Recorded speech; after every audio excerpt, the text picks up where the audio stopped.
नमस्कार दोस्तों, स्वागत है आपका अपने YouTube चैनल में। और आज का हमारा टॉपिक होने वाला है वन आरक्षी का पेपर। जो हमारा फॉरेस्ट गार्ड का पेपर है उसे हम अपना पूरी डिटेल में सोल्व करने वाले हैं। इन पेपर करने से हमें एक चीज का पता चलता है कि हमारा एग्जामिनर किसी ना किसी पेपर में कोई ना कोई ऐसा टॉपिक ज्यादा कर देता है जिससे ज्यादा क्वेश्चन बन जाते हैं।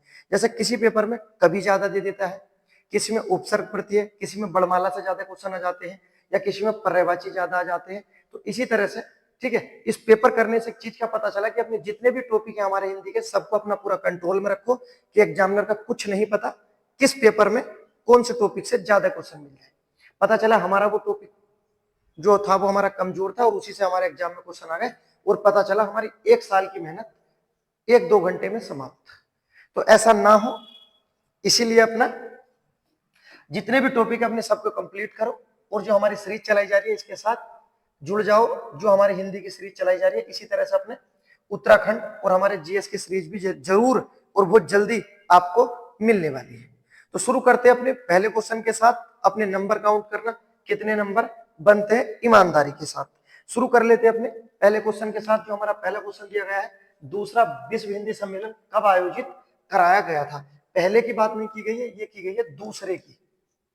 दूसरा विश्व हिंदी सम्मेलन कब आयोजित किया गया था। तो जैसा आपको पता है कि पहला विश्व हिंदी सम्मेलन, पहले की बात हो रही है, पहला विश्व हिंदी सम्मेलन हमारा 1975 में आयोजित किया गया था। और कहां आयोजित किया गया था, तो आपको याद रखना ये हमारा नागपुर में आयोजित किया गया था। ठीक है, पहला विश्व हिंदी सम्मेलन। बात कर लेते हैं दूसरे हिंदी सम्मेलन की। तो दूसरा हिंदी सम्मेलन हमारा 1976 में आयोजित किया गया था। और कहां आयोजित किया गया था, ये हमारा मॉरिशस में आयोजित किया गया था। कहां आयोजित किया गया था, तो बताना। मॉरिशस में आयोजित किया जा चुका है। ठीक है, दूसरा हमारा हिंदी सम्मेलन। और अब तक 3 हमारे हिंदी सम्मेलन मॉरिशस में आयोजित किए जा चुके हैं। कौन कौन से, तो याद रखना, पहला तो दूसरा जो अभी हमने जिसकी बात की गई, जो हमारे एग्जाम में भी पूछा गया है। उसके बाद चौथा भी हमारा मॉरिशस में आयोजित किया गया था। और उसके बाद 11वां विश्व हिंदी सम्मेलन भी हमारा मॉरिशस में आयोजित किया जा चुका है। तो अब तक कितने, तो बताना। अब तक हमारे 3 हिंदी सम्मेलन मॉरिशस में आयोजित किए जा चुके हैं, और 3 ही सम्मेलन हमारे भारत में आयोजित किए जा चुके हैं। भारत में कब कब, तो पहला तो बताना, पहला नागपुर में हुआ था। उसके बाद तीसरा हमारा दिल्ली में आयोजित किया गया था, आपको याद रखना है, कब, 1983। ठीक है, उसके बाद नेक्स्ट हमारा 10वां हिंदी सम्मेलन भी भारत में आयोजित किया गया था। कहां पर, तो ये किया गया था हमारा भोपाल में। तो 3 हिंदी सम्मेलन हमारे भारत में हो चुके हैं, और 3 हिंदी सम्मेलन हमारे मॉरिशस में आयोजित किए जा चुके हैं। और अब तक जो कंप्लीट कराए जा चुके हैं हमारे हिंदी सम्मेलन, कितने कंप्लीट हो चुके हैं, तो बताना। 12 हिंदी सम्मेलन अब तक हमारे कंप्लीट हो चुके हैं, क्योंकि 12वां हिंदी सम्मेलन हमारा फिजी में आयोजित किया गया था। जबकि आपको याद रखना है 13वां हिंदी सम्मेलन हमारा इंडोनेशिया के बाली में आयोजित किया जाएगा। अभी हुआ नहीं है, किया जाएगा। कहां किया जाएगा, इंडोनेशिया के बाली में आयोजित किया जाएगा। ठीक है, तो ये हिंदी सम्मेलन है, यहां से क्वेश्चन आते हैं, आपको याद रखनी है। ठीक है, उसके बाद जो महत्वपूर्ण चीज आपको याद रखनी है कि जो हिंदी सम्मेलन होते हैं हमारे किस अनुच्छेद के अंतर्गत आते हैं। तो जितने भी हम अपने विश्व हिंदी सम्मेलन कराते हैं, ये हमारे आर्टिकल 351 के अंतर्गत आते हैं। किसके अंतर्गत, अनुच्छेद 351 के अंतर्गत आते हैं। ठीक है, याद रखना। उसके बाद देखते हैं नेक्स्ट अगला क्वेश्चन। अच्छा क्वेश्चन है, और क्वेश्चन क्या दिया गया, निम्नलिखित में कौन सा एकाक्षरी शब्द है। कौन सा शब्द पूछा है, एकाक्षरी शब्द पूछा गया है। ठीक है, ये हमारे अक्षर से क्वेश्चन पूछे जाते हैं कि अक्षर के आधार पर एकाक्षरी शब्द बताओ, द्विअक्षरी शब्द बताओ, या त्रिअक्षरित शब्द बताओ। इस तरह से हमारे एग्जाम में क्वेश्चन आते रहते हैं। तो आपको याद रखना है एकाक्षरी शब्द क्या होते हैं। तो आपको याद रखना है एकाक्षरी शब्द वो शब्द होते हैं जिनका उच्चारण एक सांस में ही हो जाए, जिनका उच्चारण एक सांस में हो जाए।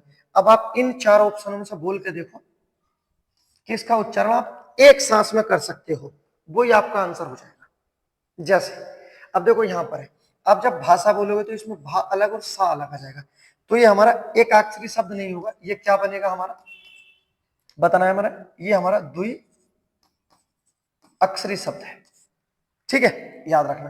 अब देख लेते हैं जो दिया गया है महिला, मही को अलग बोलेंगे और ला को अलग, तो ये भी क्या बन जाएगा हमारा द्विअक्षरी शब्द बन जाएगा।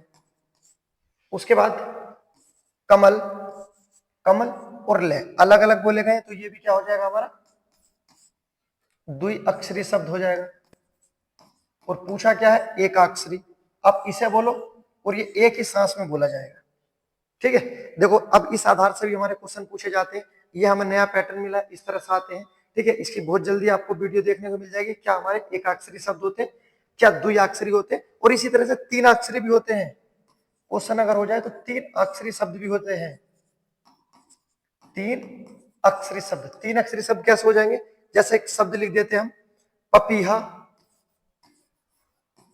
अब देखो ये तीन में आ जाएगा पैपीहा, तो तीन अक्षरी शब्द हो जाएंगे। चार अक्षरी शब्द भी होते हैं, पांच अक्षरी शब्द भी होते हैं। ठीक है, तो आप समझो और ये देखो कि किस तरह से क्वेश्चन पूछे जा सकते हैं। एक अक्षरी शब्द पूछा था, ऑप्शन नंबर डी हमारा आंसर हो जाएगा। उसके बाद देखते हैं क्वेश्चन नंबर नेक्स्ट जो हमारा दिया गया है 23। क्वेश्चन नंबर 23 दिया गया है, यह लड़का शरारती है, इस वाक्य में यह क्या है। अच्छा क्वेश्चन, यह लड़का शरारती है में यह क्या है। अब देखो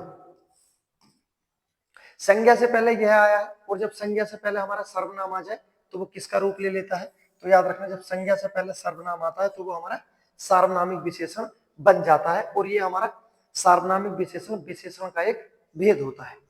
ठीक है, याद रखना। नेक्स्ट देखते हैं क्वेश्चन नंबर जो नेक्स्ट हमारा दिया गया है, ये दूसरी पाली का पेपर है, इसमें देखते हैं जो हमारा क्या पूछा गया है। अस्तबल की बला बंदर के सिर, लोकोक्ति का सही अर्थ बताना है। अस्तबल की बला बंदर के सिर, लोकोक्ति का क्या हमारा अर्थ होने वाला है। अस्तबल की बला बंदर के सिर, इसका अर्थ क्या होता है।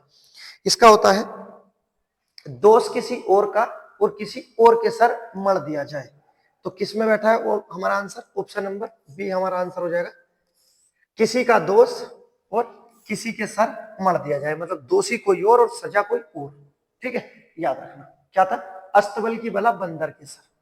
नेक्स्ट क्वेश्चन पूछा गया है अगला, क्वेश्चन नंबर 25।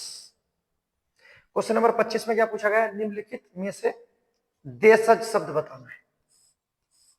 देशज शब्द, ठीक है, देशज शब्द क्या है ये तो मैं बता दूंगा, लेकिन आपको देशज शब्द की परिभाषा कमेंट बॉक्स में बतानी है। क्या होती है देशज शब्द की परिभाषा, कई बार एग्जाम में पूछी गई है, कई बार पूछी गई है। ठीक है, तो अब देख लो इसमें जो हमारे दिए गए हैं कौन सा शब्द है जो हमारा देशज शब्द है। देशज शब्द हमारे बहुत महत्वपूर्ण शब्द होते हैं, याद रखने। जैसे एक शब्द होगा हमारा लोटा,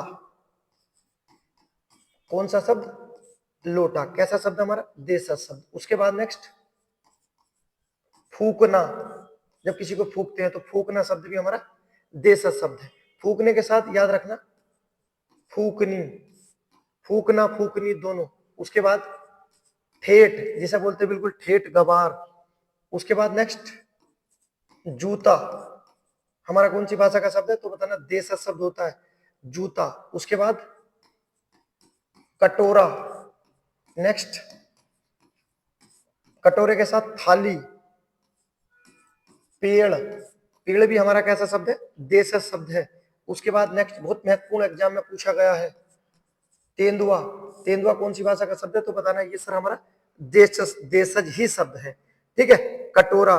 उसके बाद नेक्स्ट आता है आपका झोपड़ी, तो ये क्या है हमारे देशज शब्द है।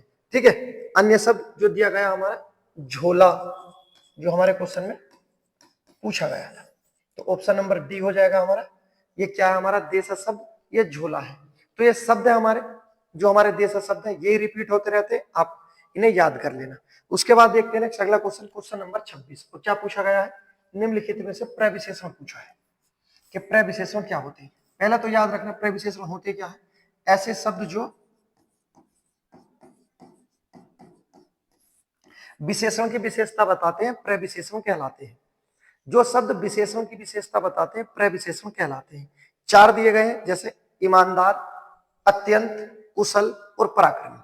कौन सा शब्द है हमारा जो प्रविशेषण है, बहुत इंपॉर्टेंट है, आपको बताना है। तो इसमें जो दिया गया है ऑप्शन नंबर बी हमारा अत्यंत हमारा प्रविशेषण। जैसे एक शब्द लिख देते हैं, देखो सोहन चालाक है। अब देखो चालाक क्या है, ये हमारा विशेषण है। क्या हमारा चालाक, ये विशेषण है, ठीक है।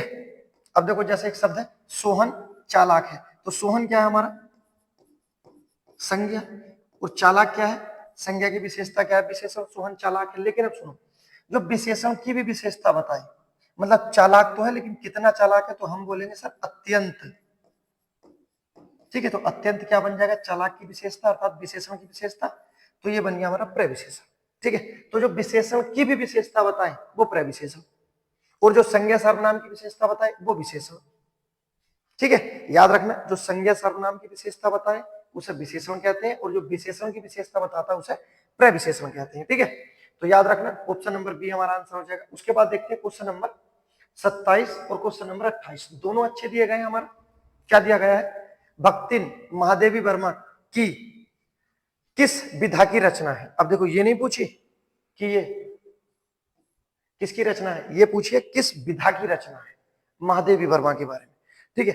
महादेवी वर्मा जिसे क्या बोलते हैं, सभी को पता, आधुनिक युग की मीरा बोला जाता है। क्या बोलते हैं, आधुनिक युग की मीरा महादेवी वर्मा। बहुत महत्वपूर्ण है क्योंकि ज्ञानपीठ पुरस्कार प्राप्त करने वाली ये पहली महिला थी। इन्हें कब ज्ञानपीठ पुरस्कार दिया गया था, तो याद रखना इन्हें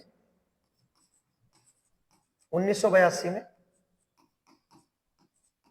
ज्ञानपीठ पुरस्कार से सम्मानित किया जा चुका है, ठीक है। किस रचना के लिए दिया गया था ज्ञानपीठ, तो बताना यामा रचना के लिए दिया गया था।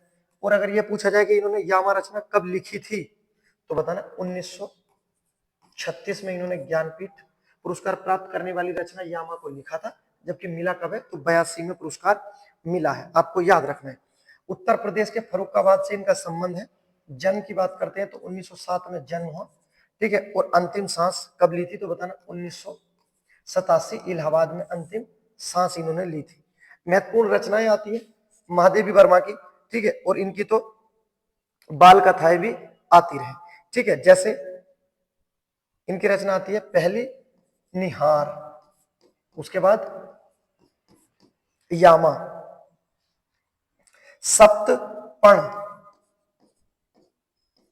क्या नाम है, सप्तपण, याद रखना, ठीक है। उसके बाद नेक्स्ट बाल कथा है आज खरीदेंगे हम ज्वाला, आज खरीदेंगे हम ज्वाला, ठीक है। अन्य बाल कथा आती है ठाकुर जी भोले हैं, ठाकुर जी भोले हैं, ये इनकी बाल कविता है, ठीक है। उसके बाद नेक्स्ट अन्य रचना में जैसा आता प्रथम आयाम, प्रथम आयाम, ठीक है। इसी तरह से हम अपना जो भी टॉपिक आता है और जो भी कवि आता है उससे मिलते जुलते हमेशा 4, 5, 7, 8 रचनाएं बता देते हैं जो आपके कंप्लीट चलते रहते हैं, ठीक है। ये हमारे कवि है, याद रखना क्वेश्चन पूछे जाते हैं। महादेवी वर्मा आधुनिक युग की मीरा बोला जाता है, इन्हें ज्ञानपीठ पुरस्कार मिल चुका है, बहुत सारे पुरस्कार इन्हें मिल चुके हैं, ठीक है। याद रखना, तो क्या था हमारा बख्तिन किस विधा की रचना है इनकी, तो बताना ये हमारा क्या है, संस्मरणात्मक रेखा चित्र है, ठीक है। तो ऑप्शन नंबर सी हमारा आंसर हो जाएगा। देखो इस तरह से भी क्वेश्चन पूछे जाते हैं। नेक्स्ट क्वेश्चन क्या पूछा गया है, हिंदी वर्णमाला के अनुसार कौन सा वर्ण पंचमाक्षर होगा, जो हमारा पंचमाक्षर होते हैं, ठीक है। और पंचमाक्षर सिर्फ हमेशा किस में होता है, तो बताना स्पर्श व्यंजन में ही होते हैं, ठीक है। स्पर्श व्यंजन की संख्या कितनी होती है, 25 होते हैं, और पंचम अक्षर सिर्फ स्पर्श व्यंजन में ही होता है, ठीक है। जो होता हमारा पहला अण, उसके बाद अइया, फिर होता अण, और उसके बाद न और में। अब आप देख लो इसमें कौन सा हमारा मैच हुआ है, ये हमारा क्या है, पंचम अक्षर होता है। कौन सा दिया गया है, ऑप्शन नंबर जो दिया गया है बी, यही माना गया है, ऑप्शन नंबर बी हमारा आंसर हो जाएगा। पंचम अक्षर है ये, आपको याद रखना है, ठीक है। इस तरह से होता तो शुद्ध रूप हो जाता, बाकी नहीं, ये नहीं होगा।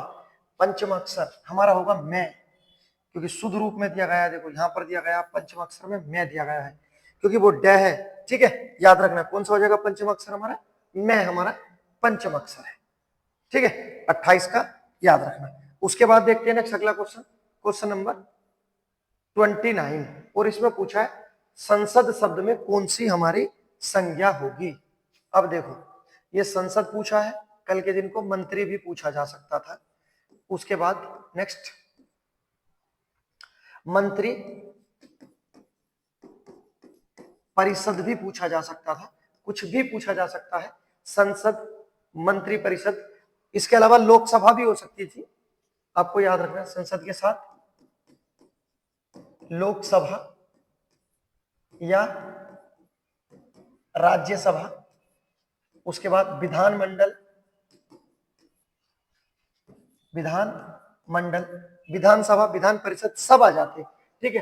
तो सब में कौन सी संज्ञा होगी हमारी, तो सब हमारे क्या है, ये समूहवाचक है। क्या है यहाँ क्वेश्चन संसद से पूछा है, संसद हो, मंत्री हो, मंत्रिमंडल हो, लोकसभा हो, विधानसभा हो, राज्यसभा, विधान परिषद, कुछ भी हो, सब क्या होंगे, समूहवाचक है, ठीक है। याद रखना। अगला देखते हैं next question number 30। Question number 30 में क्या दिया गया है, इसमें पूछा आगत शब्द। आगत मतलब विदेशी शब्द, आगत शब्द होते हैं विदेशी शब्द। तो आगत शब्द हमारा कौन सा है, तो बताना। ऑप्शन नंबर ए जो दिया गया हमारा अखबार है, ये हमारा आगत शब्द है। और पूछा जाए कौन सी भाषा का, तो ये हमारा अखबार अरबी भाषा का शब्द है, ठीक है। याद रखना। उसके बाद देखते हैं नेक्स्ट अगला क्वेश्चन, क्वेश्चन नंबर 31 देख लेते हैं जो हमारा दिया गया क्वेश्चन नंबर 31। निम्नलिखित में से शेखर जोशी की रचना पूछी गई है। शेखर जोशी जिनका संबंध अल्मोड़ा से है, बात कर लेते हैं। शेखर जोशी का जन्म कब हुआ, 1932 अल्मोड़ा में इनका जन्म हुआ था, ठीक है। याद रखना। उसके बाद नेक्स्ट जो इनकी रचना पूछी गई है, कौन सी रचना है, कोसी का घटवार या कोसी की घटवार क्या है इनकी महत्वपूर्ण रचना है। अन्य रचनाएं भी आती हैं, तो याद रखना शेखर जोशी की अन्य रचनाएं जो आती हैं, जैसे आपका साथ के लोग, साथ के लोग शेखर जोशी की। उसके बाद कोसी का घटवार जो ये पूछी गई है। उसके बाद नेक्स्ट गाइड, मेंटल, महत्वपूर्ण रचना है। उसके बाद बदबू, हलवा, नेक्स्ट बहुत महत्वपूर्ण कई बार पूछी गई है दाजियू, नौरंगी बीमार है, नौरंगी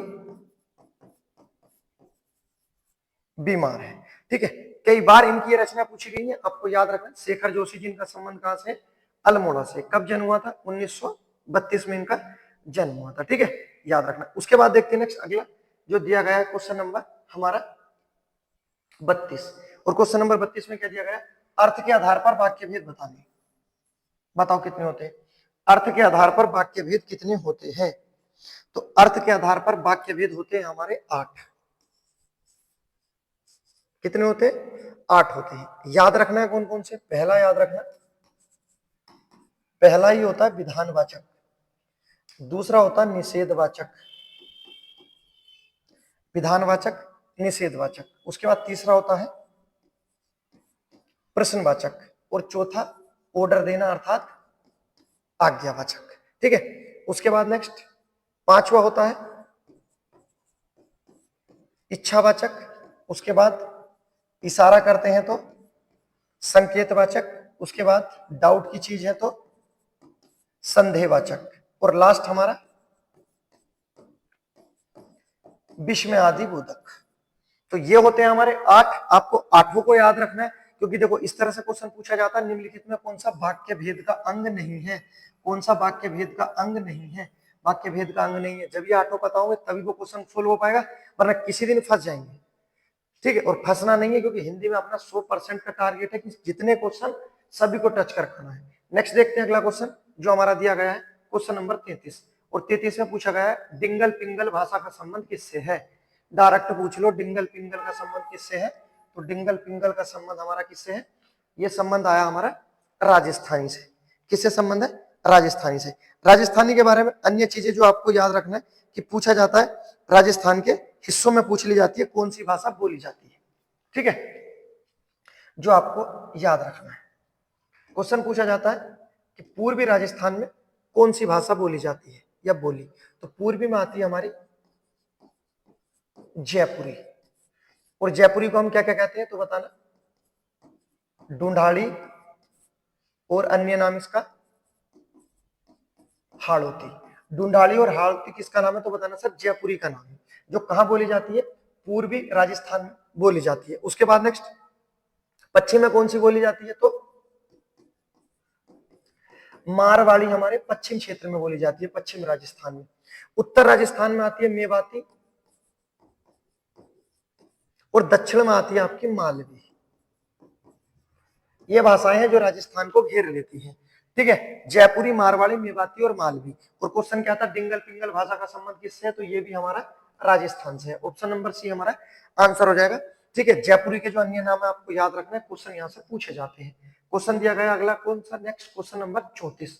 और क्वेश्चन नंबर 34 में क्या दिया गया, निम्नलिखित में से कौन सा संधि विच्छेद व्यंजन संधि से संबंधित नहीं है। लास्ट में लिखा है नहीं है, किसका संबंध हमारा व्यंजन संधि से नहीं दिया गया है, ठीक है। आसान है, पहचान लिया होगा बिल्कुल, और ये भी पता होगा कौन सी संधि है इसमें, ठीक है। तो ऑप्शन नंबर डी हमारा आंसर हो जाएगा।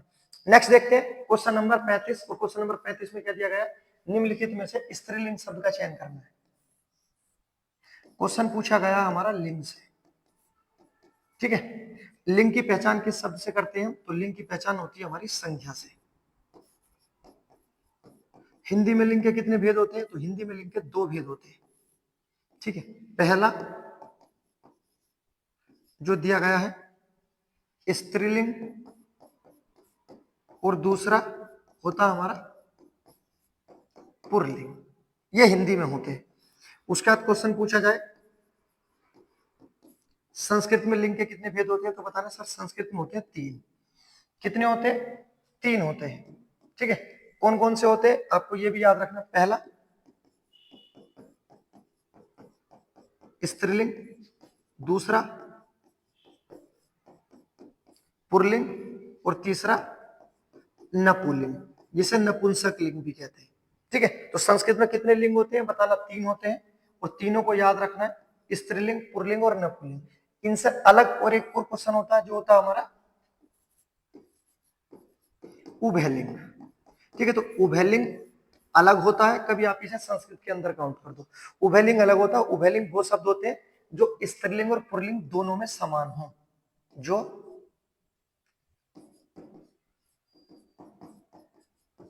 स्त्रीलिंग प्लस पुल्लिंग दोनों में समान हो, जिसके बोलने से ना पता चले कि ये स्त्रीलिंग है या पुल्लिंग है, उसे कहते हैं उभयलिंग।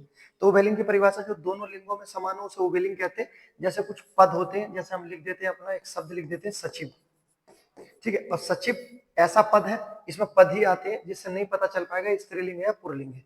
या प्रधानमंत्री, मैं प्रधानमंत्री से मिल आया, ठीक है, मैं प्रधानमंत्री से मिल आया, इस शब्द से नहीं पता चलेगा कि जिस प्रधानमंत्री से मिल आया हूं, ठीक है, वो स्त्रीलिंग है या पुल्लिंग है।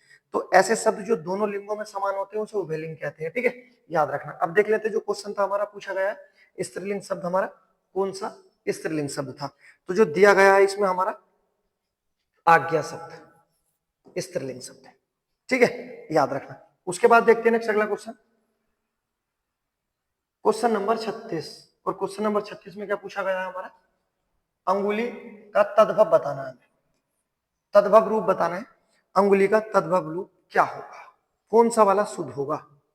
सब में उंगली उंगली ही लिखा है, ऑप्शन नंबर जो है हमारा ए सही हो जाएगा, उंगली होता है, ऊ आएगा ऊ, ठीक है, बस इतना ही अंतर है, बी नहीं होगा, ए नहीं आएगा। क्वेश्चन नंबर 37 देखते हैं क्या पूछा गया है,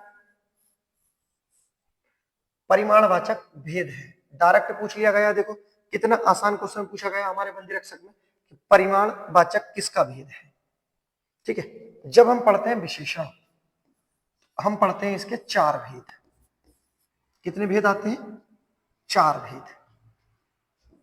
पहला कौन सा भेद आता है इसका, पहला होता है हमारा गुण वाचक विशेषण। दूसरा क्या होता है हमारा संख्या वाचक, गुणवाचक, संख्यावाचक, और तीसरा होता हमारा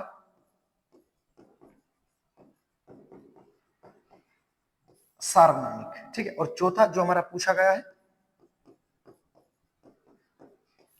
परिमाण वाचक, जिससे नापतोल का पता चलता है। ठीक है, तो किसका भेद है ये हमारा विशेषण का भेद है। कितना आसान क्वेश्चन था, देख सकते हो आप। ठीक है, नेक्स्ट देखते हैं क्वेश्चन नंबर नेक्स्ट जो हमारा दिया गया है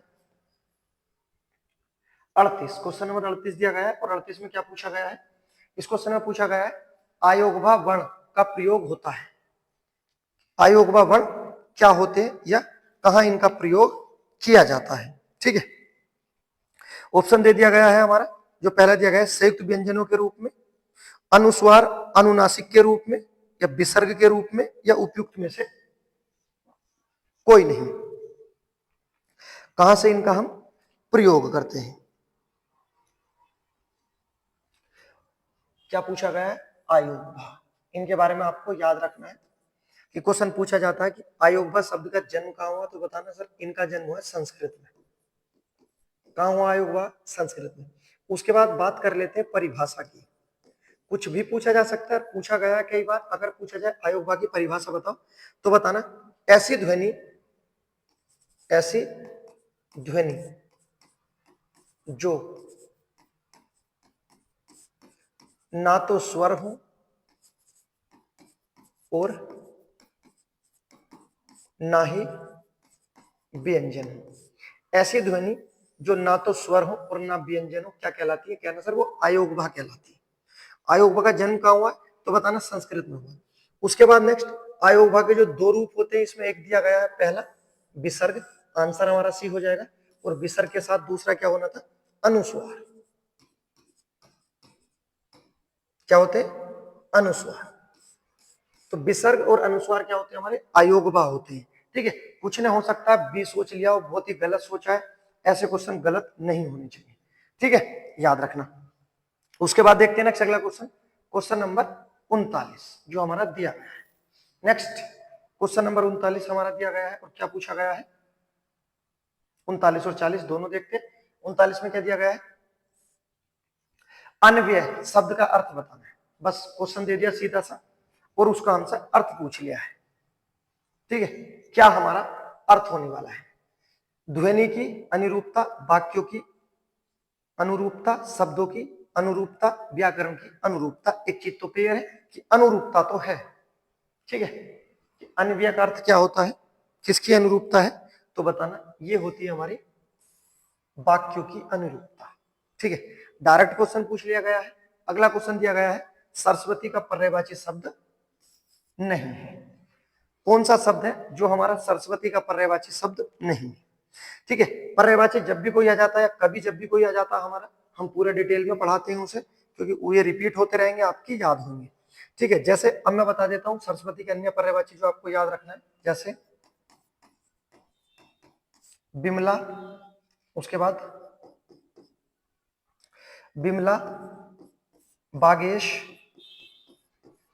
बागेश्वरी, बिमला, बागेश, बागेश्वरी, इला,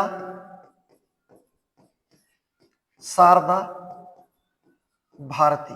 ठीक है, बिमला, बागेश, बागेश्वरी, इला, शारदा, भारती, ये सब किसके पर्यायवाची है, हमारी सरस्वती के पर्यायवाची। उसके बाद नेक्स्ट बाग देवी, सरस्वती को बोला गया है।